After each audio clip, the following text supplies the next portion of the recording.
débat sur l'immigration d'une pauvreté affligeante repose sur un diagnostic pour le moins erroné ou absent, et il est effectivement important de replacer la question de l'immigration dans une perspective de politique efficace, et il y a place à une politique efficace d'immigration en France, à condition qu'on veuille bien avoir un débat qui repose sur des données sérieuses d'une part et sur des mécanismes de raisonnement économique qui puissent emporter la conviction en termes d'impact sur l'économie française. D'abord, l'immigration est quelque chose d'instrumentalisé, comme on peut le voir depuis un certain nombre d'années, et en particulier dans les périodes électorales. Il est communément admis que la France serait un grand pays d'accueil et qu'il faudrait qu'elle puisse réduire ses flux. La campagne a été engrangée sur cet aspect-là. Or, quand on regarde les chiffres, la situation de la France est tout à fait contraire à cette image que l'on donne. La France n'est plus un grand pays d'accueil, loin de là. En termes de flux d'immigration, elle se situe pratiquement à l'avant-dernier rang des pays de l'OCDE, avec l'Allemagne et après le Japon. Le Japon étant l'un des pays les plus fermés. Ça représente à peu près entre 160 et 180 000 flux d'immigration par an, et selon les données de l'OCDE, ces 180 000 flux d'immigration, il faut effectivement enlever les 100 000 sortants pour avoir quelque chose d'à peu près cohérent. Et quand on regarde un peu l'ensemble de la position par rapport à la population française, ça représente 0,2% de la population, contre 0,67% pour la moyenne OCDE.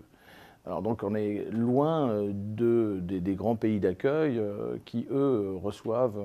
beaucoup plus en termes de flux d'immigration, que ce soit l'Espagne,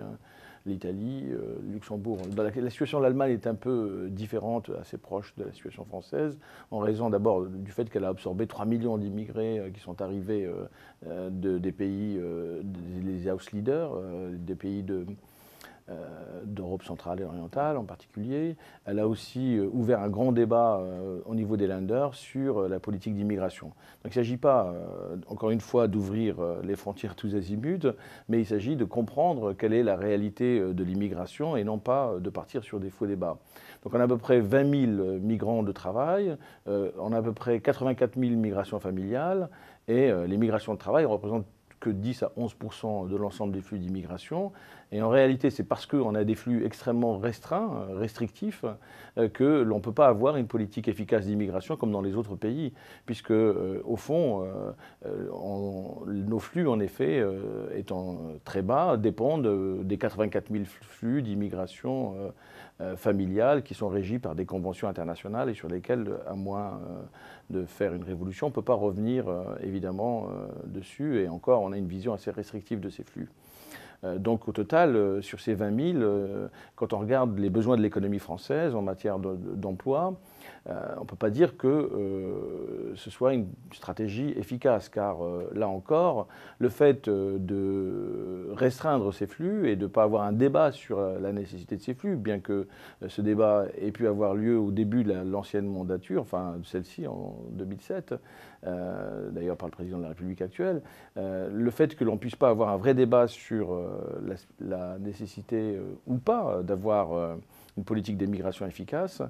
fait que nous sommes dans des propositions qui sont inadaptées aux besoins de l'économie française. Quel est le régime d'immigration de l'économie française? On a au fond un régime d'immigration, c'est un ensemble de cohérence entre la spécialisation internationale d'un pays, les structures de son marché du travail et un ensemble d'aménités, de facteurs d'attractivité et de politiques d'immigration. Quand on compare le régime d'immigration de la France par rapport aux autres pays européens, la France est spécialisée sur des biens de très haute technologie, l'aérospatiale en particulier. Elle est spécialisée ensuite sur les biens de consommation pour lesquels on a perdu des avantages comparatifs. Et surtout, on est spécialisé dans les services, puisque aujourd'hui en France, les services représentent à peu près 75% des emplois, contre 14% pour l'industrie manufacturière, 7% pour la construction l'immigration et 4% pour l'agriculture. Ce sont les chiffres de l'INSEE. Et sur ces besoins de main-d'œuvre, indépendamment des taux de chômage, les besoins de main-d'œuvre se situent aux différents segments de l'échelle des qualifications, des très qualifiés jusqu'aux peu qualifiés. Et donc le fait d'avoir recours à l'immigration ne signifie pas qu'il faille substituer à une politique de réforme du marché du travail à long terme une politique d'immigration, mais ça signifie simplement qu'à court terme, les besoins sont importants. Ils sont importants au niveau des secteurs qui sont en difficulté de recrutement, mais ces secteurs en difficulté de recrutement sont localisés dans des régions qui elles-mêmes sont en difficulté de recrutement. Donc on a à peu près 40% des zones d'emploi qui sont en situation de difficulté de recrutement et on a une vingtaine de pourcents de zones d'emploi en France qui sont au contraire dans une situation de chômage qui frappe plus spécifiquement les peu qualifiés. Et il n'y a pas de mobilité du travail entre les régions en chômage et les régions qui ont des besoins de main-d'œuvre. Et l'immigration, à court terme en tout cas, remplit également ce rôle, pas seulement en France, mais dans la plupart des pays de l'OCDE. Donc on voit que là, les choses sont assez précises en termes d'immigration. Il s'agirait simplement, à court terme, de ne pas stigmatiser le débat sur l'immigration, parce que le résultat final, c'est ce qu'on constate aujourd'hui, c'est un phénomène finalement d'éviction des qualifiés et des très qualifiés qui choisissent le Canada, les États-Unis, le Royaume-Uni, plutôt que de venir en France, et finalement des situations dans lesquelles, en termes de compétition technologique mondiale, d'attractivité des compétences, de possibilités de relocaliser des activités, la France, du fait d'une absence de politique efficace d'immigration, se retrouve dans une situation finalement assez perdante par rapport aux autres pays. Alors le deuxième aspect lié aux migrations et à l'immigration, qui rend un peu les choses aussi débattu de manière instrumentalisée, c'est la question de l'impact sur le marché du travail. Alors maintenant, nous disposons de données assez précises, d'études assez précises, et quand on fait ce travail d'impact sur les salaires, d'impact sur le marché du travail, il faut évidemment prendre des précautions, contrôler l'âge des migrants, contrôler la qualification, donc raisonner un niveau de qualification égal, contrôler pour voir si les migrants sont en situation de concurrence ou de complémentarité avec les travailleurs autochtones. Et quand on fait l'ensemble de ces ce que font les économistes en général qui travaillent sur ces questions, l'ensemble de ces précautions, quand on prend l'ensemble de ces précautions techniques, on parvient à un résultat qui fait consensus dans la plupart des travaux, c'est que l'impact de l'immigration sur le marché du travail est au fond, somme toute, assez négligeable. L'impact sur les salaires est très très négligeable. Il y a une étude récente qui a été publiée par Grégory Verdugo et Javier Ortega, par exemple, qui montre un impact même positif sur les salaires des pays des autochtones, de 3% en France à peu près. Mais globalement, ce qu'on peut retenir, c'est que l'effet sur le marché du travail, sur le chômage des autochtones comme sur les salaires des autochtones est relativement mineur, est relativement marginal. C'est parce que, en fait, la migration n'est pas suffisamment importante en termes de flux pour modifier les structures du marché du travail. Et puis aussi, surtout, parce que les migrants ne sont pas en concurrence avec les autochtones, mais avec les anciennes vagues d'immigration. Donc s'il y a une substitution entre les migrants, c'est entre migrants eux-mêmes plutôt qu'entre les migrants et les autochtones. Alors ceci est valable également quand on regarde les travaux sur l'impact sur les budgets, etc. Globalement, les migrations ont un impact beaucoup plus important sur le commerce international, sur la création de commerce, sur les phénomènes d'investissement étranger, sur les flux engendrés par les transferts de fonds des migrants en direction de leur pays d'origine. Les transferts d'argent aujourd'hui, c'est 350 milliards de dollars à peu près. C'est la première source d'entrée de capitaux juste après les investissements directs aujourd'hui dans beaucoup de pays en développement. Ça représente en termes de PIB des pays récipiendaires, plus dans certains cas 10% du PIB du Maroc par exemple, 15% du PIB des Philippines. Enfin, c'est un facteur d'entrée de capitaux tout à fait considérable qui a pour impact de réduire la pauvreté, de réduire la pauvreté transitionnelle, de favoriser l'éducation, même s'il peut y avoir quelques effets pervers. Donc l'impact des migrations sur le commerce international et sur le développement et les transferts sont bien plus importants que l'impact qu'on pourrait avoir sur le marché du travail des pays d'accueil. Enfin, pour terminer sur le diagnostic, il faut quand même se rendre à l'évidence qu'il y a une vieille idée reçue selon laquelle on recevrait la misère du monde. Or, les économistes ont montré ça de manière extrêmement sérieuse ces dernières années. En réalité, le taux d'expatriation, c'est-à-dire le taux d'émigration des pays pauvres, est le plus bas par rapport au taux d'expatriation des pays des revenus intermédiaires, qui est plus élevé. Et quand les pays rejoignent le niveau de développement, ou le niveau de revenus par habitant des États-Unis, ils deviennent des pays d'immigration. Donc on a une espèce de courbe en U inversée, en cloche, comme ça. Quand on croise le taux d'expatriation global des pays, le taux d'émigration, et le niveau de revenus par habitant relatif d'un pays en développement par rapport au pays par rapport par exemple aux revenus par tête des États-Unis, on a cette courbe en U inversée comme ça qui montre que plus on est un pays pauvre, plus le taux d'expatriation est faible, et plus on est un revenu intermédiaire, plus on est un pays à revenu intermédiaire, plus le taux d'expatriation est maximum. Et puis ensuite, quand on est comme l'Espagne, le Portugal, on rattrape, à ce moment-là, on devient un pays d'immigration. Mais par contre, quand on regarde,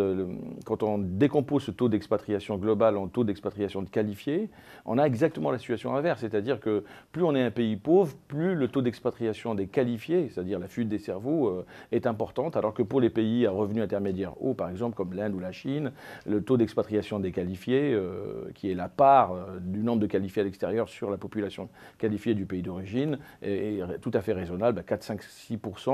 Et ce que montre la littérature économique récente, c'est qu'au fond, l'impact de la fuite des cerveaux peut être positif même pour les pays de départ jusqu'à un certain seuil, mais au-delà d'un seuil de 15 à 20%, ce qui est le cas des pays pauvres, eh bien, les effets deviennent négatifs pour la croissance, pour le développement. Donc, au fond, quand on fait le constat et l'état des lieux sur les migrations internationales, on a une méconnaissance de la réalité de ces migrations qui font qu'ensuite